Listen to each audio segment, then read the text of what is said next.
Zoya memanggil manajernya yang memberitahu dia bahwa Asis tidak bekerja di sana lagi. Sementara ibu mertua Zoya kesal melihat mehendi di tangan Zoya dan menanyainya karena meletakkan nama orang lain di tangannya. Zoya menangis sepuasnya dan mencoba mengklarifikasi bahwa dia tidak tahu tentang itu, tetapi ibu mertuanya tidak mempercayainya dan pergi.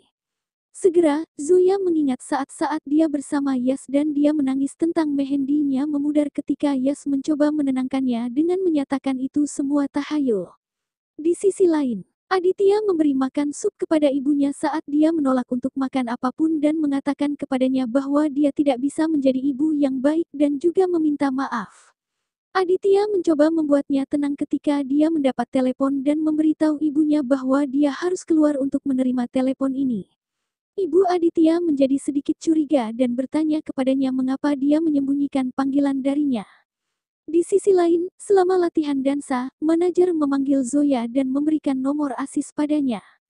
Tetapi ketika Zoya mencoba menelepon nomor itu di luar jangkauan dan dia mengiriminya pesan. Sementara itu, Aditya datang ke latihan menari dan mulai mengejek Zoya. Dia memintanya untuk menerima kebenaran dan mengatakan padanya untuk berhenti berpura-pura seolah semuanya sempurna. Segera, Zoya dan Aditya mulai menari bersama dan Aditya memberitahu dia bahwa dia berada di bawah kendalinya. Sementara, di sisi lain, Bella dan Rohan bertengkar dan tak lama kemudian Rohan mendapat telepon dari kantornya dan Bella kehilangan ketenangannya. Bella meninggalkan ruang dansa dan Zoya mengikutinya dengan membuatnya mengerti bahwa masalah seperti itu terjadi dalam pernikahan. Bahkan Aditya mengikuti mereka dan sekali lagi mengejek Zoya dengan memberitahu Bella bahwa Zoya akan membuat Anda mengerti bagaimana bekerja untuk membuat pernikahan berhasil. Sementara Zoya berbicara dengan saudara perempuannya di telepon dan terus menyebut nama Aditya yang membuat saudara perempuannya kesal. Tiba-tiba, Zoya melihat Asis di acara tersebut dan terkejut. Dia memutuskan panggilan dan berlari ke arah Abhishek. Saat itu seorang magang datang dan memberitahu Zoya bahwa pasangan selebriti itu tidak akan bisa datang ke acara tersebut. Di rumah Zoya di Mussoorie, Nur memberitahu ibunya bahwa dia tidak akan menikah. Nur marah pada ibunya dan mengatakan bahwa keinginannya tidak penting karena dia selalu diberi perintah. Pada pertunangan, Asis memberitahu ayah Bella bahwa dia terkejut mengetahui bahwa manajemen acara Zosh mengelola pernikahan putrinya. Dia segera memperhatikan Zoya dan meninggalkan tempat itu dengan tergesa-gesa. Di adegan lain, Zoya memberitahu Mahi tentang Asis tetapi pada saat itu dia sudah meninggalkan tempat tersebut. Segera ayah Bella menanyai Zoya tentang pasangan selebriti dan berteriak padanya karena membatalkan tiket mereka karena mereka seharusnya tampil di upacara Shanggit. Zoya meminta maaf kepada ayah Bella. Aditya memberitahu Zoya bahwa dialah yang mengacaukan segalanya untuknya. Ayah Bella kehilangan ketenangannya dan mengancam akan menuntut manajemen Zosh dan mengetahui bahwa Bella pergi sambil menangis. Dia kemudian memperingatkan Zoya untuk memperbaiki keadaan atau dia tidak akan membiarkannya dan perusahaan manajemen acaranya. Zoya mulai menangis dan memberitahu Mahi bahwa dia telah menghancurkan mimpi Yas. Kemudian, Aditya keluar dari mobilnya dan mendengar Bella menangis dan merasa bahwa karena dia orang yang tidak bersalah tidak boleh terluka. Dia segera menyadari kesalahannya dan mencoba untuk memperbaiki masalah. Dia pergi ke Bella dan membuatnya mengerti bahwa tidak ada yang salah. Bella memberitahu Aditya bahwa itu adalah tanda universal bahwa pernikahannya tidak akan bertahan lama dan kemudian Aditya mengingat Puja yang biasa berbicara tentang tanda-tanda universal. Zoya patah hati dan Aditya datang untuk menyelamatkannya. Dia mulai menari dan berhasil menyelesaikan masalah. Segera, Bella dan Rohan berterima kasih kepada Aditya karena telah mengatur semuanya dengan sempurna dan membuat upacara Shanggit mereka menjadi acara besar. Bahkan ayah Bella berterima kasih kepada Aditya atas apa yang dia lakukan untuk keluarga dan putrinya Bella. Di adegan lain, Arjun mencoba menemukan buku harian Puja dan menuju ke ruang belajar ayahnya, Harsh. Harsh bertanya kepadanya apa yang dia cari dan Arjun menyembunyikan kebenaran. Zoya pergi ke teras dan berterima kasih kepada Aditya dan mengatakan bahwa dia tidak sekasar itu saat dia memproyeksikan dirinya sendiri. Dia segera mendorongnya ke tepi teras dan bertanya padanya apakah dia ingin mati atau akankah dia memegang tangannya dan hidup. Dia mengatakan padanya bahwa ada hati yang lebih keras di balik wajah yang keras ini dan segera menariknya kembali. Dia kemudian mendorongnya ke lantai dan pergi dengan meninggalkannya sendirian di teras. Zoya menerima telepon dari Akansha. Dia bertanya tentang beberapa foto untuk acara besok. Baterai ponsel Zoya habis dan dimatikan. Zoya mencoba membuka pintu teras tetapi terkunci dari dalam. Dia menggedor pintu sambil berteriak minta tolong, ayah Zoya tertidur. Istrinya tersenyum melihat kekhawatirannya.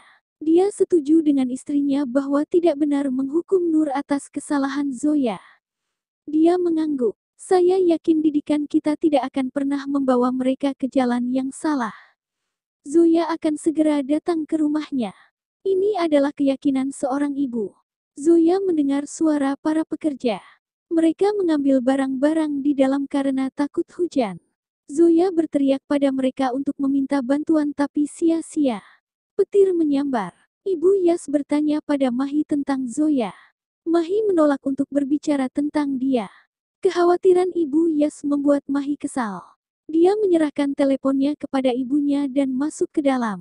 Ibu Yas mencoba nomor Zoya tetapi dimatikan. Zoya terus berteriak minta tolong. Ponselnya jatuh saat dia berlari menuju pintu. Dia mengangkat rencana kayu dan memukul kunci tetapi gagal membukanya. Dia kembali berteriak minta tolong. Ini mulai hujan. Dia jatuh berkata tolong. Dia membayangkan Yas berdiri di tengah hujan menatapnya. Zoya mengulurkan tangannya ke arah Yas tetapi dia menghilang. Dia duduk meringkuk di sudut ketakutan. Aditya terus bergeser di tempat tidurnya. Dia berpikir tentang Puja yang basah kuyup di tengah hujan dan tersenyum mengingat kenangan itu. Mayat Puja dan Yas tiba-tiba muncul di benaknya sehingga merusak kenangan indahnya. Dia menangis memikirkan Puja. Nur turun membawa tas. Dia bersembunyi di balik sofa melihat ayahnya di pintu. Dia merasakan sesuatu dan menuju ke sofa ketika istrinya memanggilnya. Dia masuk ke dalam. Nur menghela napas lega. Dia melihat tiketnya. Nur Sidikui akan datang Mumbai. Aditya mendapat telepon. Dia kesal melihat waktu, jam 2 pagi, dan mengangkat telepon Mahi. Ini adalah Ibu Yas. Dia bertanya tentang Zoya. Dia masih belum pulang. Ponselnya juga tidak aktif. Dia menjawab bahwa dia bertemu dengannya 2 jam yang lalu. Dia baik-baik saja saat itu, dia memutuskan panggilan. Dia berbaring tetapi tidak bisa tidur. Sepertinya gadis ini sudah terbiasa berkeliaran di malam hari tanpa ponsel atau tasnya. Dia memanggil semua orang dan bertanya tentang Zoya tetapi tidak ada yang tahu tentang dia. Zoya memperhatikan teleponnya basah kuyup dan mengambilnya. Dia menutupinya dengan dupatanya dan duduk di lantai sambil memegangnya erat-erat. Dia ingat mengklik selfie dengan Yas dalam hujan sekali. Aditya terus bergeser di tempat tidurnya. Zoya duduk di lantai saat hujan deras. Dia berbaring di tanah memegang teleponnya lebih dekat. Aditya menutup matanya. Arjun sedang tidur di kamarnya. Aditya melepas selimut darinya. Arjun berteriak kaget. Aditya menyuruhnya untuk tenang. Dia memintanya untuk ikut dengannya. Arjun menyuruhnya menyetir sendiri. Aditya mengatakan kepadanya bahwa dia tidak akan mengemudi, mereka pergi untuk mencari Zoya. Aditya ingat meninggalkan Zoya sendirian di teras. Mereka mencapai tempat Syanggit. Aditya meneriakkan nama Zoya. Yas meminta Zoya untuk bangun. Arjun dan Aditya terus meneriakkan nama Zoya saat mereka memeriksa di mana-mana. Aditya bertabrakan dengan sebuah kotak dan mengingat Zoya datang untuk memberitahunya di lantai atas. Dia meneriakkan nama Arjun saat dia berlari ke atas. Mereka menemukan pintu macet. Mereka memukulnya berulang kali dan berhasil membukanya. Mereka menemukan Zoya terbaring di tanah dalam keadaan setengah sadar. Aditya bergegas ke sisinya. Tangan Zoya akan menyentuh tanah tapi Aditya memegangnya. Dia memeluknya dan mencoba membangunkannya. Dia meminta Arjun untuk menyalakan mobil. Zoya melihat Yas di Aditya. Aku tahu kamu akan datang. Dia jatuh pingsan. Aditya mengangkatnya ke dalam pelukannya dan membawanya ke bawah. Dia duduk di kursi belakang bersamanya sementara Arjun pergi ke rumah sakit. Aditya memberitahu Arjun bahwa mereka akan menelepon keluarganya begitu mereka menyelesaikan formalitas rumah sakit. Zoya memegang tangannya saat mereka mendorongnya masuk. Dompetnya jatuh.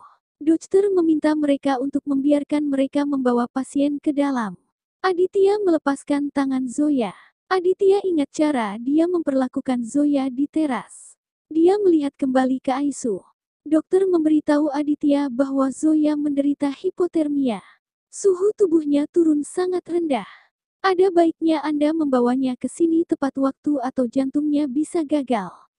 Aditya menatap Zoya dengan kaget. Aditya menatap Zoya. Dia masuk ke dalam. Aditya memandang Zoya dari jendela kecil di pintu. Kata-kata dokter dan Zoya bergema di kepalanya. Dia juga ingat kata-katanya yang kasar yang dia katakan kepada Zoya. Dia sepertinya kesal dengan dirinya sendiri. Dia berjalan di dalam bangsal Aisu dan mengambil teleponnya. Arjun mengisi formulir. Perawat memberikan dompet kepada perawat di meja resepsionis. Arjun mengenali dompet itu sebagai milik saudaranya. Perawat sempat melihat foto Puja dan berbicara pada Arjun tentangnya. Saat itu Aditya memanggilnya. Dia menginstruksikan Arjun untuk memastikan Zoya tidak mengetahui bahwa dialah yang membawanya ke sini. Arjun bertanya kepadanya bagaimana Zoya terjebak di teras. Aditya mengingat kejadian itu. Arjun bilang, aku tahu kamu lebih tua dariku. Saya tidak ingin memberi Anda nasihat apapun, tetapi menghukum orang lain atas kesalahan yang dilakukan orang lain adalah tidak adil. Dia mengembalikan dompetnya. Aditya pergi dengan tenang. Ibu Yas dan Mahi juga sampai di rumah sakit. Dia bertanya pada perawat tentang Zoya. Arjun memberitahunya bahwa dia ada di Aisu. Keesokan paginya, Ibu Yas, Arjun dan Mahi berada di bangsal Aisu. Zoya sadar. Mahi bersikap baik padanya. Zoya memperhatikan Arjun di kamar. Mahi memperkenalkannya pada Zoya. Dia hanya membawamu ke rumah sakit. Zoya berterima kasih padanya karena telah menyelamatkannya. Arjun mengatakan pada Zoya agar menghubunginya jika butuh sesuatu. Zoya mulai batuk. Ibu Yas memberi airnya. Zoya berterima kasih padanya karena mengkhawatirkannya. Ibu Yas mengatakan kepadanya bahwa dia melakukannya untuk dirinya sendiri dan demi Mahi. Ibu Yas mulai berkata kasar dan mengatakan pekerjaannya bukan hanya merawat Zia. Zoya menangis mengingat kata-katanya.